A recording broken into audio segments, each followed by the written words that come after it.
You were not Dindi, you don't know. Let me tell you the story of your uncle's wife and your uncle. Ne?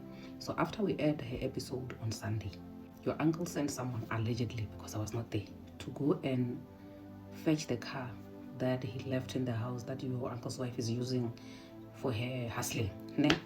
So apparently the driver of the car was at the filling station. She even sent us a video where a guy came and tried to take the keys of the car, and then when he didn't succeed, the guy now said that he's a sheriff from the court, he's here to repossess the car.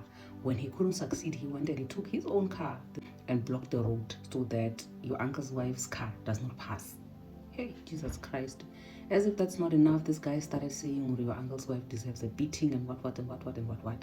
And then the lawyer, your uncle's wife, ended up calling the police, and the police arrived, and the guy still stuck to his story to say, no, he's the sheriff and whatever. And your uncle's wife was busy saying, we need to see paperwork from the office, sheriff's office, from the court, and also from the bank. This guy was trying to call the bank, fake call the bank and whatnot. And then they ended up having to be at the police station. When they got there, your uncle, Doug Dindi, came to the police station. He was causing a scene, saying that your uncle's wife will not get anything from him, allegedly.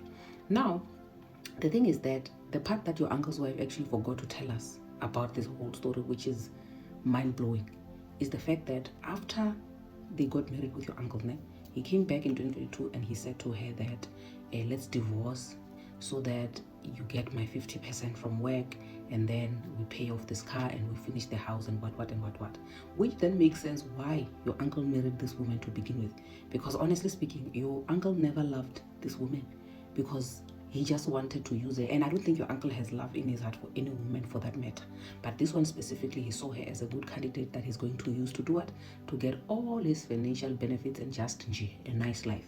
So when he came to his wife, your uncle's wife, and he said that let's get divorced and take the money and whatever, your uncle's wife refused and said it's fraud. I would say allegedly, because I thought I was not there in the bedroom when they were discussing this matter. It is fraud.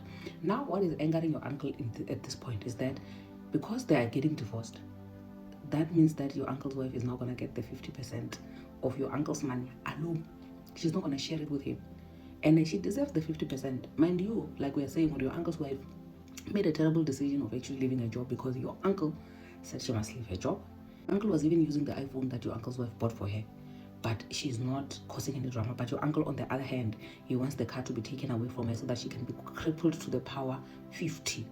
Triple times worse. Yeah. She was saying in the podcast, when something is really bad, she's like triple times worse. So your uncle wants his wife to suffer triple times worse. And to suffer for what? For actually just loving a guy who does not deserve love. But anyway, that's